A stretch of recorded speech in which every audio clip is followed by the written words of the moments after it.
Hello guys, welcome back to my channel. வீடியோக்குள்ளே போகிறதுக்கு முன்னாடி மறக்காமல் இந்த வீடியோக்கு ஒரு லைக்கை போட்டுருங்க. லாஸ்ட் பார்ட்டில் நம்ம ரிஹானோட ரூமுக்கு வலுக்கட்டாயமாக தங்கச்சி வந்து பெட்டில் படுத்துக்கிறா. நான் எங்கே படுக்கிறதுன்னு கேட்டால், நீங்களா உங்களுக்கு நான் அதுக்கு ஒரு ஐடியா பண்ணி வச்சுருக்கேன் அப்படின்னு சொல்லிட்டு தலைவானை எடுத்துகிட்டு போயிட்டு சோஃபாவில் போட்டு நீங்கள் இங்கே தூங்குங்க, நான் பெட்டில் தூங்குறேன்னு சொல்கிறா. ஹலோ, இது என்னோட ரூமு, நான் போய் சோஃபாவில் தூங்கணுமான்னு கேட்டால், வேறு வழி இல்லை, நீங்கள் தான் என்னை பயமுடுத்துனீங்க, அதனால் நான் பெட்டில் தான் தூங்குவேன், நீங்கள் சோஃபாவில் தான் தூங்கி ஆகணும் அப்படின்னு சொல்லிட்டு இப்படி வதமாக உட்காந்துருக்கா. அவனுக்கும் வேறு வழி இல்லாமல் சரி ஓகே அப்படிங்கிற மாதிரி தலையாட்டிடுறான். இந்த பக்கம் ஃபைஸோட ஆண்டி ஹயா மேலே ஏதோ சந்தேகமாக இருக்குது அப்படின்னு சொல்லிட்டு அவள் தூங்கின நேரமாக பார்த்து அவளோட கபோர்டை வந்து செக் பண்ணிக்கிட்டு இருக்குது. பார்த்தா அந்த கபோர்டு ஃபுல்லாகவே அவளோட ட்ரெஸ்ஸாக தான் இருக்குது. அதுக்கப்புறம் அங்கே ஒரு பேக் இருக்குது, சீக்கிரட்டாக அதை ஒழிச்சு வேற வச்சிருக்கா. ஏன்னா அந்த பேக்கில் தான் ராகத் பேரை போட்டு ஒரு சொட்டு செஞ்சிருப்பா இல்லையா, அதை வச்சிருப்பா. ஸோ அதை இந்த ஆண்டியும் வந்து அவள் தூங்கின நேரமாக பார்த்து எடுத்துகிட்டு போயிடுது.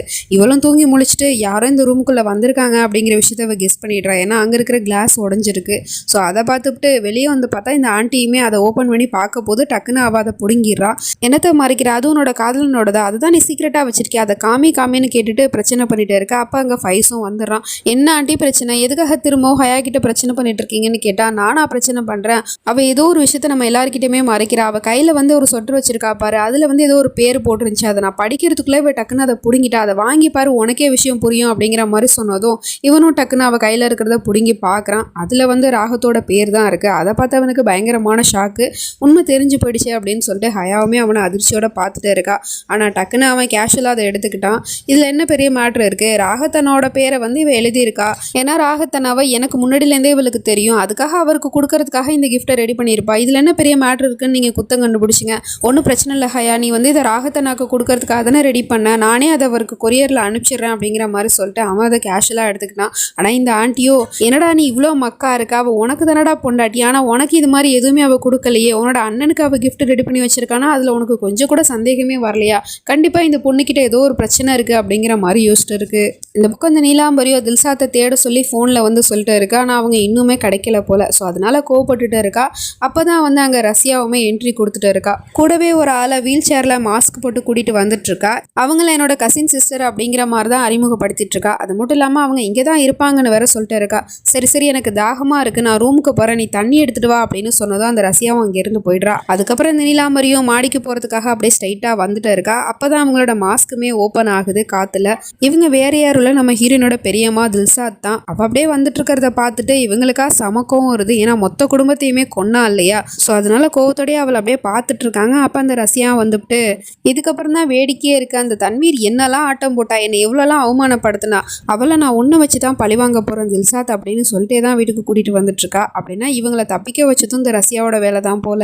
இப்போ மார்னிங் ஆயிடுச்சு, நம்ம ரிஹான் தூங்கி எழுந்திருச்சா. தங்கச்சிக்கார என்னடா ஆனால் ரூமுக்குள்ளே தலை விட்டுட்டு வந்து நின்றுட்டு இருக்கா. அவளை பார்த்துட்டு இவன் அப்படியே சைட் அடிச்சுட்டு நின்றுட்டு இருக்கான். ஸோ இது அவளும் பார்த்துட்டு, என்ன ரொம்ப அழகா இருக்கனா அப்படின்னு கேட்குறா. இல்லையே அப்படின்னு சொல்கிறான். என்ன அப்போ நான் அழகா இல்லையான்னு கேட்டா, அதெல்லாம் இல்லை, நான் சும்மா தான் பார்த்துட்டு இருந்தேன், சரி ஒரு பிஸ்னஸ் மீட்டிங் விஷயமா நான் வெளியே போகிறேன், நீ என் கூட வரியா இல்லை இங்கேயே இருக்க போறியான்னு கேட்டா, இல்லை நானும் உங்க கூட வரேன்னு சொல்லிடுறா. சரி சீக்கிரம் ரெடி ஆயிரு அப்படின்னு சொல்லிட்டு அவன் இங்கேருந்து போயிடுறான்.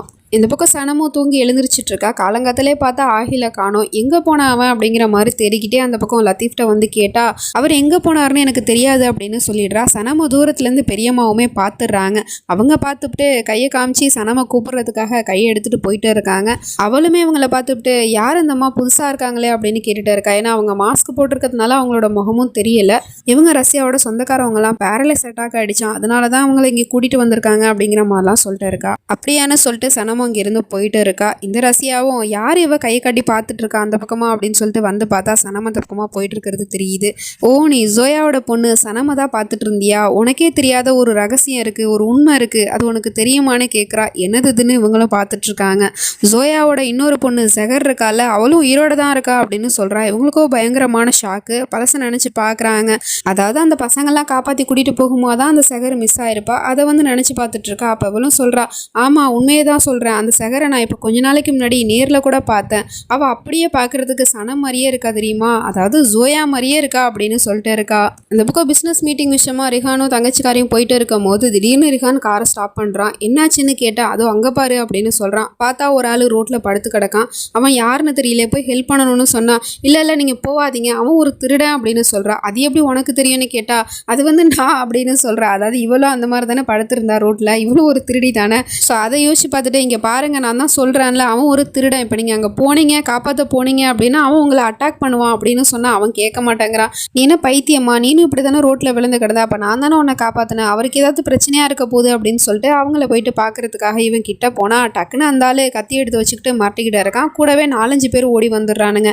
எல்லாருமே திருட்டு கும்பல் தான் போல. ஸோ இதை பார்த்துட்டு நான் தான் சொன்னேன்ல இவன் கேட்கவே மாட்டான் பாரு அப்படின்னு சொல்லிட்டு இவ கையில் ஒரு ஆயுதத்தை கையில் வச்சுக்கிட்டு இங்கே வாங்கடான்னு கூப்பிட்டுட்டு இருக்கா. நீ என்ன பைத்தியம்மா, இங்கே பாருங்க உங்க எல்லாருக்கும் பணம் தானே தேவை, நான் அதை கொடுத்துட்றேன் அப்படின்னு சொல்லிட்டு இவன் பர்ஸ் எடுக்கிறதுக்காக போனா அவ்வளோ ரிஹான் காசுலாம் கொடுக்காதீங்க, இங்கே பாருங்கடா தைரியமான ஆம்பளையா இருந்தா என்கிட்ட வந்து மோதுகடா அப்படின்னு சொன்னதும் அதில் ஒருத்தவன் தைரியமாக வந்து நின்றுட்டு இருக்கான்.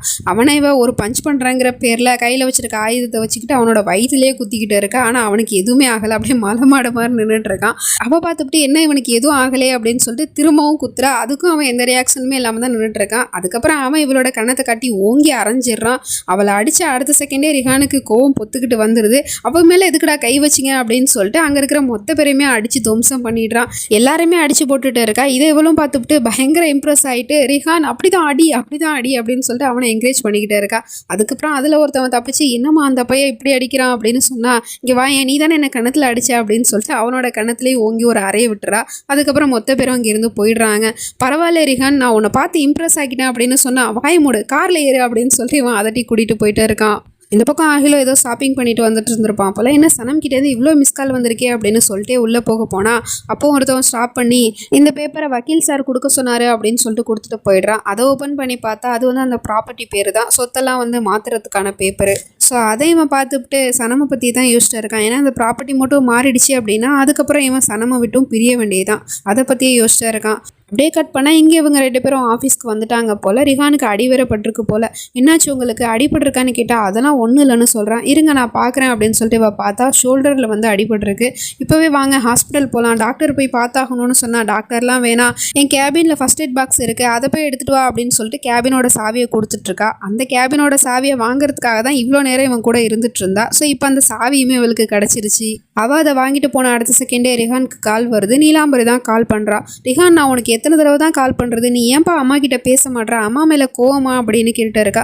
இப்போ எதுக்காக நீங்கள் எனக்கு கால் பண்ணீங்கன்னு கேட்டால் என்னப்பா இப்படிலாம் பேசிகிட்டு இருக்க, இன்றைக்கி அந்த ப்ராப்பர்ட்டியோட பேப்பர் திரும்பவும் வந்துடும், அதில் ஆகிலும் சனமும் கையெழுத்தை போட்டாங்கன்னா அப்புறம் மொத்த சொத்தும் உனக்கு தானப்பா வரப்போகுது அப்படிங்கிற மாதிரிலாம் சொல்லிட்டு பேசிகிட்டு இருக்கா. அப்போ தான் ஆகிலுமே அங்கே உள்ளே என்ட்ரி ஆகிட்டு இருக்கான். அந்த பேப்பரை கொண்டுட்டு வந்துட்டுருக்கான்.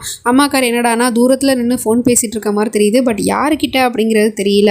இவனோ கோவத்தில் இங்கே பாருங்கம்மா நீங்கள் சொத்துன்னு சொத்தை கட்டிகிட்டே அழுங்க, எனக்கு அந்த சொத்துலலாம் எந்த இன்ட்ரெஸ்ட்டும் இல்லைன்னு சொல்லிட்டேன்ல, அப்புறம் எதுக்காக திரும்ப நீங்கள் அதை பற்றியே பேசிட்டு இருக்கீங்க, அப்படியே ஒருவேளை அந்த சொத்து மாறினாலும் அதை நீங்களே வச்சுக்கோங்க, எனக்கு ஒன்றும் தேவையில்ல அப்படிங்கிற மாதிரிலாம் கத்திட்டே இருக்கா. என்னப்பா பேசிகிட்டு இருக்கா, இது எல்லாமே உன்னோட வாழ்க்கையை நான் மாற்றணுங்கிறதுக்காக தானப்பா பேசிகிட்டு இருக்கேன் அப்படிங்கிற மாதிரிலாம் ஃபோனில் பேசிகிட்டு இருக்கா. அவனும் சரி வைங்கம்மா ஃபோனை அப்படின்னு சொல்லிட்டு கட் பண்ணிடுறான். அப்போ தான் கரெக்டாக அங்கே ஆகிலுமே வந்து யாருக்கிட்டமா பேசிகிட்டு இருக்கீங்க, யாரோட வாழ்க்கையை மாற்றுறதை பற்றி பேசிகிட்டு இருக்கீங்க அப்படின்னு சொல்லிட்டு கேட்டுகிட்டே இருக்கான். இவளுக்கோ பயங்கரமான ஷாக்கு.